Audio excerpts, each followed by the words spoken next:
Capitals versus Gujarat Titans 3 విషయాలు ఏం expect చేయొచ్చో మాట్లాడుకుందాం.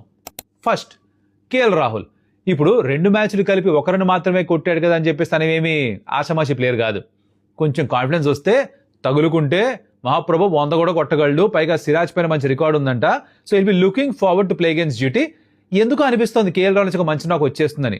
3 మ్యాచెస్ వరుసగా ఫెయిల్ అవడం చాలా రేరు తనకి ఐపీఎల్లో. 2, శుభ్మన్ గిల్ ఫిట్గా ఉన్నాడు, వెనక్కి వస్తాడు, మ్యాచ్ ఆడతాడు, లీడ్ చేస్తాడు, ఓపెనర్గా కూడా ఉంటాడు. చాలా ఇంపార్టెంట్ అమ్మా. ఆ టాప్ 3 రన్స్ కొట్టకపోతే జీటీ పరిస్థితి ఏంటి? 3, GT middle order 2025 IPL season నుంచి ఇప్పటిదాకా మిడిల్ ఆర్డర్ యావరేజ్ తెలుసా? 20 అంట. ఎలారా బుజ్జాయి? అలాంటి యావరేజ్తో ఎలారా బుజ్జాయి? టాప్ 3 ప్రతి మ్యాచ్లో కొడతారు ఎంట్రా బుజ్జాయి? కుదరదు కదా, జాగ్రత్తగా చూసుకోవాలి కదా. మరి ఇవన్నీ అనుకుంటే, ఇవన్నీ కన్సిడర్ చేస్తే ఎవరిది పై చేయవచ్చు అంటారు? పైగా హై స్కోరింగ్ పిచ్ అని టాకు. నాకెందుకో డీసీ అని కొట్టేస్తుంది. డీసీ గెలిచేస్తారనిపిస్తుంది. మీరేమంటారు?